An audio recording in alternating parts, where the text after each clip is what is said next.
এই টিকটিকিগুলোর সমাজে একটি খুব অদ্ভুত প্রথা ছিল, যার ল্যাজ যত বেশি গরম তার সম্মানও তত বেশি। ঠিক তখনই সেখানে এক ভীষণ শক্তিশালী টিকটিকি এসে হাজির হলো। তার ল্যাজের তাপমাত্রা দেখে সবাই অবাক হয়ে গেল। সবচেয়ে আশ্চর্যের বিষয়, তার ছিল দুটি ল্যাজ।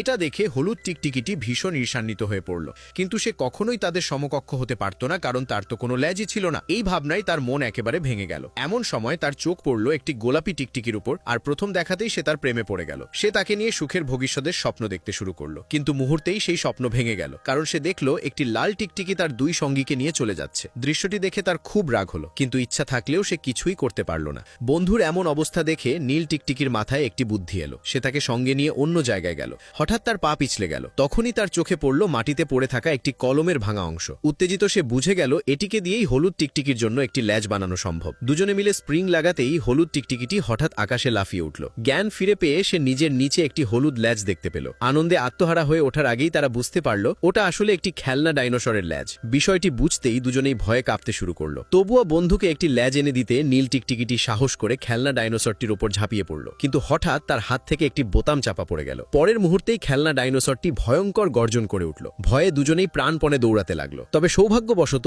দৌড়াতে দৌড়াতেই তারা ডাইনোসরটির ল্যাজ সঙ্গে নিয়ে পালাতে সক্ষম হলো।